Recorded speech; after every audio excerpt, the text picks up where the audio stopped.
Ban ఐటంగా అల్లుడి కోసమే pharma గిల్లుడా అంటూ ఒక బ్యాన్ ఐటమ్ వేసింది. అయితే ఫార్మా మనం చూస్తా ఉన్నాం, ఫార్మా అటు కొడంగల్ సంబంధించి ఫార్మాలో ఏం జరుగుతుంది, రైతులను కూడా నిన్న అక్రమంగా అరెస్ట్ చేశారు. ఫర్ ది ఫస్ట్ టైం తెలంగాణలో రైతులకు బేడీలు వేశారు. అంటే బీఆర్ఎస్ ప్రభుత్వం ఒకసారి 2 సార్లు వేసిన తరుణంలో ఇప్పుడు కాంగ్రెస్ ప్రభుత్వం అంతా ఫర్ ది ఫస్ట్ టైం రైతులకు బేడీలు వేస్తూ పొల్యూషన్ తీసుకెళ్ళి దాదాపు 58 మంది రైతుల్ని అరెస్ట్ చేశారు.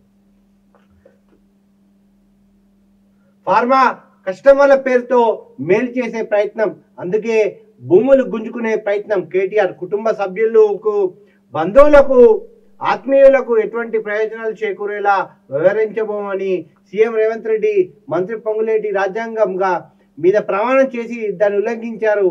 ఆఫ్ ది రికార్డ్ చట్టంని తుంగలో తొక్కారంటూ నిన్న మన ఢిల్లీలో ప్రెస్ మీట్ లో కూడా కేటీఆర్ అదే చెప్తా ఉన్నాడు. ఏం జరిగింది, ఎట్లా జరిగింది అని కూడా నిన్న చెప్పాడు.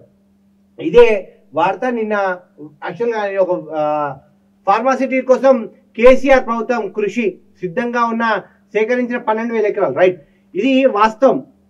12,000 ఎకరాలు ఆల్రెడీ ఫార్మాసిటీ కోసం కేసీఆర్ ప్రభుత్వము సిద్ధం చేసి పెట్టింది.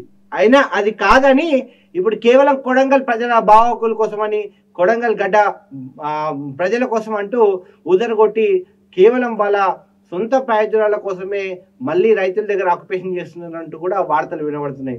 నిజంగానే ఫార్మాసిటీ పెట్టాలి, నిజంగానే ఫార్మా రావాలి అనుకుంటే అక్కడ 12,000 ఎకరాలు ఆల్రెడీ సేకరించి పెట్టినారు కదా, అది వాడుకోవచ్చు కదా. సో ఇదంతా కూడా రాజకీయ దుర్దేశంతో కనబడతా ఉంది. అయినా